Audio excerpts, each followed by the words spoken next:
그는 죽기 전 2번 울었다. 한 번은 아버지 앞에서였고 한 번은 아무도 없는 거실에서였다. 첫 번째 울음은 인간의 한계에 가까웠고 2번째는 조용히 사라진 별의 마지막 빛이었다. 그리고 며칠 후 그의 죽음은 마치 연극의 막이 내리듯 조용히 그러나 섬뜩하게 세상을 덮쳤다.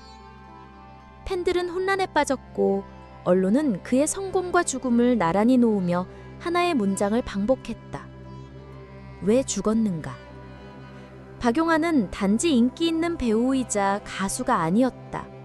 그는 한국과 일본을 넘나들며 2개의 대중문화를 동시에 매혹시킨 이례적인 인물이었다. 누군가에게는 첫사랑의 얼굴이었고 누군가에게는 늦은 밤 라디오에서 들려오는 목소리였다. 하지만 무대 뒤 그는 아버지의 죽음을 눈앞에 둔 아들이었고 견디기 힘든 압박에 둘러싸인 인간이었다. 그의 마지막 하루는 너무 평범해서 오히려 성뜩하다. 새벽까지 아버지를 간병하고 회사 일로 통화하고 그리고 아무 말 없이 사라졌다. 마치 누구에게도 방해받지 않기 위해 철저히 계획된 이별처럼. 하지만 우리가 주목해야 할 것은 그가 떠난 방식이 아니라 그가 떠나기 전까지 어떤 삶을 살아냈는지다. 이번 이야기는 반지 스타의 추모가 아니다. 겉으로는 화려했지만 안으로는 서서히 무너져가던 한 남자의 고백, 그리고 그 무너짐을 아무도 알아차리지 못한 사회의 무감각함을 마주보는 이야기다. 1980년 8월 12일 서울에서 태어난 박용환은 어린 시절부터 평범하지 않았다. 유난히 맑은 눈빛과 균형 잡힌 이목구비, 그리고 이상하리 많지 조용한 분위기. 12살 TV 드라마 단역으로 처음 대중 앞에 선 그는 이내 광고와 청춘물에서 자주 얼굴을 비추며 차세대 스타라는 말을 듣기 시작했다. 하지만 그의 진짜 시작은 그보다 한참 후 세기 말의 한일 문화교류가 서서히 문을 열던 2000년대 초반이었다. 2002년 겨울연가가 일본 열도를 강타했다. 일본 여성들이 준사마라며 배용준을 숭배하던 그때 조용히 옆자리를 차지한 인물이 있었다. 박용하였다. 그는 배용준의 친구 역할로 등장했지만 놀랍도록 깊은 감정 연기와 쓸쓸한 눈빛으로 단숨에 일본 팬들의 마음을 사로잡았다. 일본의 방송사는 그의 등장 장면만 따로 편집해 방영했고 거리엔 그의 얼굴이 붙은 포스터가 줄지어 걸렸다. 이름도 얼굴도 몰랐던 한국 배우가 단숨에 요나사마라는 애칭으로 불리게 된 것이다. 그 열기는 음악으로 옮겨갔다. 박용환은 일본어로 직접 노래를 쓰고 불렀다. 서투른 발음조차 매력으로 여긴 팬들은 그를 보러 콘서트장을 가득 메웠고 일본 오리콘 차트 상위권에 그의 이름이 오르기 시작했다. 그는 더 이상 겨울연가의 친구가 아니었다. 그는 자신만의 영역을 가진 스타로 거듭나고 있었다. 한국에서는 다소 차분한 반응이 이어졌지만 그는 신경 쓰지 않았다. 오히려 일본에서의 성취에 몰입하며 일과 감정 사이의 섬세한 균형을 유지하려 애썼다. 드라마 온에어에서 주연을 맡으며 국내에서도 연기력을 인정받기 시작했을 때 그는 이미 일주일 중 절반은 도쿄에 머무르며 2개의 삶을 동시에 살아가고 있었다. 그러나 그 이면엔 균열이 보이기 시작했다. 가족은 그의 부재를 오래 참고 있었고 주변인들은 그의 눈밑 다크서클이 점점 짙어지는 것을 두고도 모른 척했다. 그리고 그 모든 틈 사이로 죽음의 기운이 천천히 조용히 흘러들기 시작했다. 이야기는 이제 성공과 환희의 무대를 지나 그의 삶이 기울어지기 시작한 경계선으로 향한다. 누구보다 환한 스포트라이트를 받았지만 그 빛이 닿지 못한 곳에서 그는 어떤 그림자를 마주하고 있었을까? 처음엔 단순한 피로였다. 시차에 쫓기며 일본과 한국을 오가는 생활. 한 번 녹화하면 10시간 이상 카메라 앞에 서야 했던 방송 스케줄. 그리고 팬미팅, 인터뷰, 광고 촬영. 그 바쁜 일정을 소화해내는 동안 그는 늘 미소를 잃지 않았다. 하지만 그 웃음 뒤에는 약속 시간마다 턱끝까지 몰려오는 불안과 말로 설명할 수 없는 허기가 있었다. 박용환은 어느 순간부터 밤에 잠들지 못했고 새벽마다 혼자 차를 몰고 한강변을 서성였다.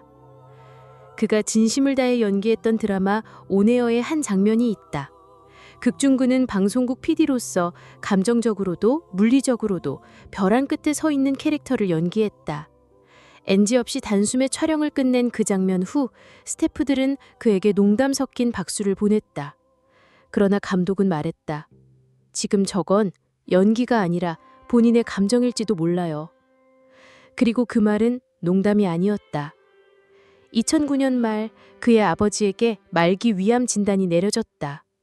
그 누구보다 가까웠던 존재, 자신을 가장 이해해주던 단 한 사람이 점점 말라가는 모습을 보며 그는 조용히 무너졌다. 일본 일정을 미루고 병원에서 매일 밤을 보냈고 매니저가 돌아가고 나면 스스로 침대 시트를 갈고 환자식을 준비했다. 스케줄과 간병, 그 사이에서 그는 누구에게도 자신의 고통을 설명하지 못했다. 기자들의 마이크 앞에선 늘 괜찮습니다 라고 웃으며 대답했지만 거울 앞에서는 자신을 설득할 이유조차 잃어가고 있었다. 팬들은 그가 피곤해 보인다고 걱정했지만 그는 요즘 컨디션 조절이 잘 안 되네요 라고 가볍게 넘겼다. 하지만 사실 그는 정신과 치료를 받고 있었고 우울증 약을 복용 중이었다. 그 약의 부작용은 종종 무감정 상태를 유발했고 그는 점점 사람들과의 대화를 줄였다. 이제는 하루에도 10번씩 울리던 전화기가 어느 날부터는 거의 울리지 않았다. 친구들은 그와의 마지막 통화에서 그가 그냥 좀 쉬고 싶다고 말했다고 전했다. 2009년 9월 29일 그는 평소처럼 아버지를 간병했다. 새벽 5시 무렵 어머니가 깨어났을 때 그는 없었다. 그의 방에서 들려온 건 짧고 끊어진 듯한 숨소리였다. 팬들이 늘 따뜻한 감성이라 불렀던 그의 목소리는 이제 다시 들을 수 없었다. 침대 머리맡에는 쓰다 지운 메모 한 장이 있었다. 아무도 그 글씨를 온전히 해석하지 못했다. 뉴스는 충격적인 비보라는 헤드라인과 함께 그의 죽음을 전했다. 하지만 그 충격은 그를 몰아넣은 원인들을 설명하지 않았다. 그의 마지막이 너무 조용했기에 사람들은 오히려 침묵 속에서 더 많은 죄책감을 느꼈다. 더 일찍 알아차렸다면, 누군가 곁에 있었더라면 이라는 후회의 말들만이 떠돌았다. 이제 이야기는 가장 어두운 지점으로 들어간다. 그가 남기지 못한 말들, 말했지만 아무도 듣지 못했던 신호들, 그리고 사회 전체가 외면했던 고통의 징후들. 이 모든 것은 단지 그 한 사람의 비극이었을까?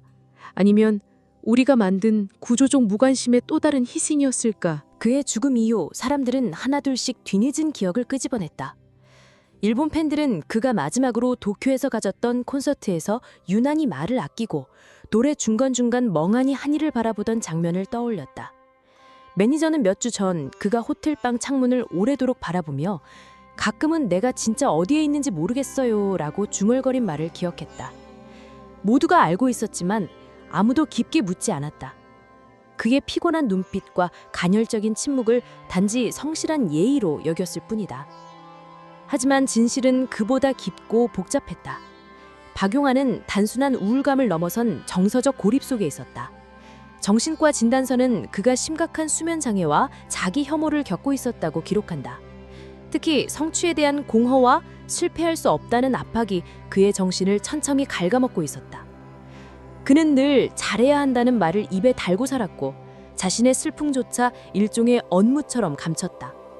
누구보다 성공했지만 누구보다 외로웠다. 놀라운 것은 그가 생전에 쓴 다이어리 일부가 사망 후 가족에 의해 공개되었다는 점이다. 그 안에는 반복적으로 아버지의 통증이 나에게 전염되는 것 같다는 문장이 등장한다. 그는 아버지의 육체적 고통을 지켜보며 자신도 똑같은 통증을 느낀다고 적었다. 감정이 아닌 신체적으로. 그것은 단순한 공감이 아니라 거의 병적인 동기화였다. 아버지가 고통스러워할수록 그는 더 깊은 우울의 바닥으로 가라앉았다. 언론은 처음엔 그의 죽음을 개인적인 정신적 고통의 결과로 보도했다. 그러나 이후 팬들과 정신건강 전문가, 연예계 관계자들은 연달아 목소리를 냈다. 그의 일정은 이미 오래전부터 인간적으로 불가능한 수준이었으며 정신건강에 대한 회사의 대응은 거의 없었다는 증언이 나왔다. 어떤 관계자는 그는 누구보다 열심히 일했지만 정작 스스로를 돌보는 데는 아무런 권한도 없었다고 말했다. 그 말은 너무 늦게, 너무 조용히 들렸다. 더 무서운 건 대중의 반응이었다. 어떤 이들은 그가 충분히 성공했는데 왜 그렇게 극단적인 선택을 했는지를 이해하지 못했다. 왜? 무엇이 부족해서? 라는 질문이 댓글창마다 넘쳐났지만 그 질문 속에는 여전히 타인의 고통을 측정하려는 잔인한 잣대가 숨어 있었다. 사람들은 성취가 슬픔을 덮을 수 있다고 믿었고 박용화조차 그 믿음에 갇혀 있었다. 그래서 끝까지 도움을 청하지 못했던 것이다. 그리고 지금 그의 죽음은 단지 과거의 사건이 아니라 수많은 이들이 여전히 겪고 있는 고립의 전조처럼 느껴진다. 팬들은 말한다. 우린 그를 너무 늦게 이해했다. 그러나 이해는 애도의 끝이 아니라 시작이어야 한다. 그의 이야기를 마주하는 것은 단순한 추억이 아니라 우리가 침묵으로 만들어낸 비극을 다시는 반복하지 않기 위한 각성이 되어야 한다. 기억 속의 별들 채널이 바라본 박용화는 단순한 스타가 아니었습니다. 그는 두 개의 세계를 오가며 그 어디에도 완전히 속하지 못했던 경계 위의 예술가였습니다. 그는 늘 최선을 다했고 누구보다 따뜻했으며 동시에 누구보다 조용히 무너졌습니다. 그 모습은 우리가 사랑했던 배우이자 가수로서의 이미지와 충돌합니다. 그 충돌 속에서 우리는 질문을 시작하게 됩니다. 정말 우리는 그를 알고 있었을까? 이 채널은 그런 충돌의 순간에 주목합니다. 박용화는 겨울연가의 정적, 온에어의 열정, 그리고 무대 위에서의 감미로운 노래로 사람들을 위로했지만 정작 자신은 위로받지 못했습니다. 그의 커리어는 성공 그 자체였지만 그 성공은 결국 아무도 알아주지 않은 절규의 배경이었습니다. 우리가 오늘까지 그를 기억하는 이유는 그가 남긴 작품들이 아름다웠기 때문만은 아닙니다. 그것들은 그가 스스로의 상처를 눌러가며 남긴 고통 위의 예술이었기 때문입니다. 우리는 그를 성공한 스타로만 기억할 수 없습니다. 그렇게 기억한다면 그의 침묵과 고통, 그리고 마지막 선택은 모두 공백이 되어버립니다. 그래서 우리는 그가 말하지 못한 것을 대변하려 합니다. 무대 뒤에서 그는 단지 연예인이 아닌 아들이었고 친구였고 외로운 인간이었습니다. 그의 인간적인 결은 그가 남긴 노래보다 더 진하게 우리에게 남습니다. 이제는 시청자 여러분의 이야기를 듣고 싶습니다. 당신에게 박용화는 어떤 사람이었나요? 그를 처음 알게 된 순간은 언제였고 그가 떠났다는 소식을 들었을 때 어떤 감정을 느끼셨나요? 그의 노래, 그의 연기, 그의 눈빛 속에서 무엇을 느끼셨나요? 그리고 무엇보다도 그가 남긴 이 조용한 질문에 어떤 답을 하시겠습니까? 괜찮다고 웃는 얼굴 뒤에 진짜 나는 어디에 있었을까? 이 채널은 단지 과거를 조명하는 곳이 아닙니다. 우리는 그 과거로부터 오늘을 마주하고 내일을 고민하려 합니다. 박용화의 이야기를 통해 지금 이 순간 누군가 곁에 있을지도 모를 보이지 않는 고통을 다시 한번 바라보게 됩니다. 우리 곁에 있는 모든 박용화들에게 당신은 혼자가 아니라고 조심스럽게 말을 건네고 싶습니다. 아무도 그의 죽음을 예감하지 못했다.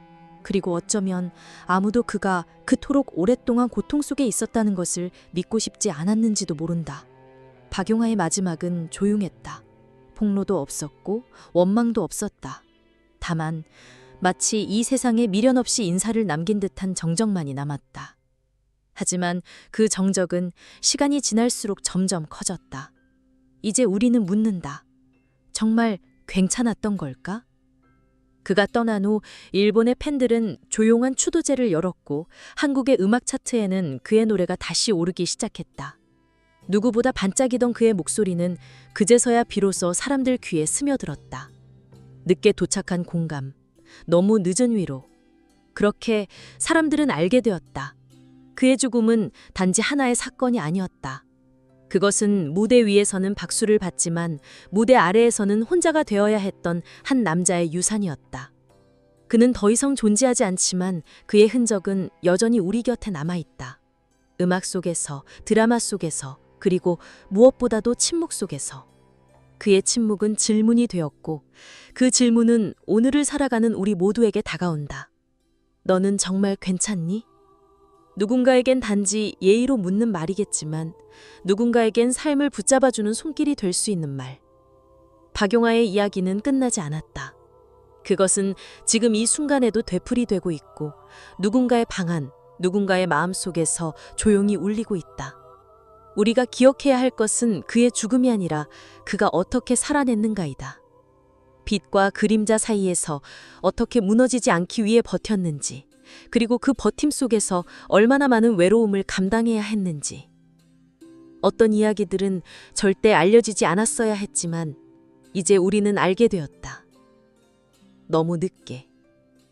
박용아는 떠났지만 그는 여전히 우리에게 말을 걸고 있다. 부디 그 목소리를 이젠 놓치지 않기를.